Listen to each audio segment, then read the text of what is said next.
Number 10. Adhara Perez. This young woman rocks. Born in Veracruz, Mexico, Adhara Perez Sanchez had a less than perfect infancy. At 3, she was placed on the autism spectrum, and then at 4, she had a seizure that almost led to a coma. The event left her without the use of her hands for an entire year. For most, this setback would mean a fight to return to normal. But Sanchez has never cared for normal. She dislikes video games and dolls, considering them a waste of time. Instead, she spends her free time studying black holes, similar to her hero, Albert Einstein. And amazingly, she already bests her hero in IQ. Her official score is 162, and Einstein's has been widely estimated to be 160.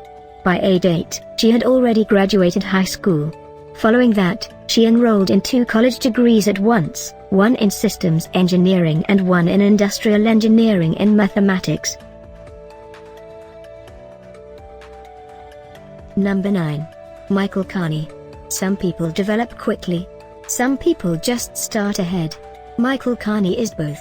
A quick timeline: Carney was speaking by 4 months old, reading by 10 months. He graduated high school by the age of 6, finished undergraduate degrees in geology and anthropology by 10, obtained a master's degree in biochemistry by 14, obtained another master's degree, this one in computer science, by 18. Carney had already set at least 2 Guinness World Records at this point in his life: youngest university graduate and youngest postgraduate degree. He finished a PhD in chemistry at 22. Number 8. Andrew Wiles. Andrew Wiles made headlines in 1995 when he published proof to Fermat's last theorem. The theorem is notorious in the mathematics community as previous to Wiles. It went 358 years without solving and was almost universally considered to be unsolvable with current human knowledge and intelligence. Wiles's proof took him 8 years to reason and write and ended up 129 pages long. The proof has been hailed as one of the greatest mathematic achievements of its century and earned Wiles a staggering amount of awards, including a knighthood. Since then, he has advanced research in a number of mind-bogglingly complex fields of mathematics, and in 2018 he was appointed the first ever Regius Professor of Mathematics at Oxford. You know you've made it your field when Oxford creates a new position just to get you in. Number 7. Chris Hirata. According to Princeton, where he earned his PhD in astrophysics, Chris Hirata is striving to understand the history, structure, and ultimate fate of the universe.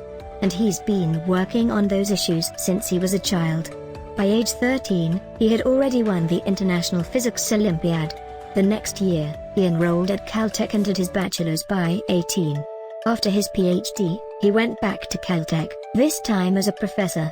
His work earned him the prestigious Presidential Early Career Award, which then President Obama bestowed upon him personally. In 2018, he also won the New Horizons in Physics Prize, which is colloquially called one of the Oscars of science. And why? Because not only has Hirata provided insight into the early formation of the universe and its implications for the universe's eventual end, but also for developing practical methods by which his and other insights can be measured and verified. There are people whose actual job is to consider, discuss, and debate the existential questions of our reality and try to wrangle them into terms that make concrete mathematical and physical sense. Edward Witten is one such person. Witten has been called the world's greatest living theoretical physicist and the most brilliant physicist of his generation. It's no wonder. His work in string theory, quantum field theory, and other fields are almost unparalleled. Indeed, in 1981 he won the Fields Medal, perhaps the highest award for a mathematician, for his proof of one of the components of Einstein's theory of general relativity. Perhaps most impactful of all, Witten created M-theory, an attempt to combine all pre-existing concepts of string theory into one unified theory. Since its announcement, M-theory has led to a revolution in string theory and a fresh surge of research into the field. If true, it may contribute to the so-called grand unifying theory, or theory of everything. Number 5. Garry Kasparov. I know next to nothing about chess, but I sure know Garry Kasparov. He's a bit of a rock star, which is really saying something for a career chess master. At 21, he began a feud with the reigning chess world champion Anatoly Karpov, which played out over 5 matches in 6 different cities, and reads as more exciting than Tyson vs Holyfield or Ali vs Fraser. When Karpov was still champion, their first match was to be played until one player had won 6 games. After 48 games, officials called the contest off, citing their concern over the 2 players' health. A rematch was held and Kasparov won. After 3 more matches, Kasparov was still the world champion, a title he successfully defended for 15 years. He is also a prolific author, penning works on history, politics, business, automation, and chess. Number 4. Magnus Carlsen. While Kasparov was the youngest chess world champion, Magnus Carlsen is the youngest chess world champion. In fact, scrolling through his Wikipedia, you'll find the word youngest pop up again and again. He is the youngest chess grandmaster, Norwegian champion, world champion, and the youngest person to ever qualify for a world championship. In addition, the ELO system, which is an objective ranking of chess players, lists him as the youngest player to reach the impressive score of 2,600, then youngest to reach 2,700, the youngest to reach 2,800, and finally the youngest to achieve the number 1 rank in the world. Though the rankings rise and fall as top players clash against each other, Carlsen's peak ranking of 2,882 is still the highest ever. He's an unstoppable monster when it comes to chess, and it's been repeatedly noted how calm he is, even when fighting for world titles. His ability to anticipate, strategize, and improvise is unparalleled, and it makes him unique in his ability to wage mental war. Number 3. Noam Chomsky. Noam Chomsky is hard to pin down, mainly because he applies his prodigious brain to a score of different fields and inevitably emerges as a top, or at least outspoken, figure in each of them. Chomsky is primarily a linguist, but his published research and books span philosophy, history, sociology, political science, media, and cognitive science. As can be expected from someone so prolific, Chomsky is considered one of the most cited authors alive. Bestowed on him is also the rare honor of being called the father of 2 different fields, both modern linguistics and cognitive science. Number 2. Terence Tao. His nickname is the Mozart of math.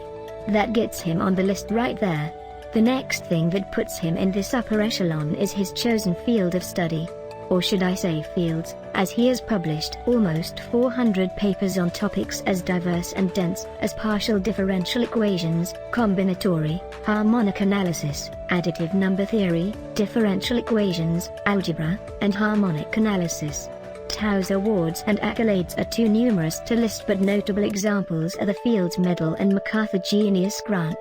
Perhaps most telling of his genius is the fact that his peers routinely describe his work as extraordinary, surprising, original, and singular. While most would struggle to grasp the basics of such a variety and density of mathematical fields, Tao has mastered them all. Not satisfied with mastery, he inevitably proceeds to find their flaws and fix them. Number 1. Marilyn Vaux Savant. In one of the world's biggest coincidences, one of the most breathtakingly intelligent people of all time has the last name, Savant. Marilyn Vaux Savant earns her spot at the top of this for a number of reasons. Most pointed of all is that, when the Guinness Book of World Records kept a record of the world's highest IQs, they officially listed Savant's unprecedented score of 228 as number 1. For years, she kept an advice column in Parade magazine in which she answered riddles and solved puzzles. She made waves in 1990 when she correctly solved the famous Monty Hall problem in answer to a write-in challenge. Though she wasn't the first to find the answer, she was the first to publicly demonstrate it, and it got her a lot of backlash. Though clever and correct, her intuition was so counterintuitive and puzzling that over 10,000 letters came back to her, asserting she must be mistaken. She was an ''T.A." Year later, the incident was repeated, this time with the 2 boys problem. Again, Savant's reasoning was beyond the average person, because again, the argumentative male poured in. And again, Savant was right.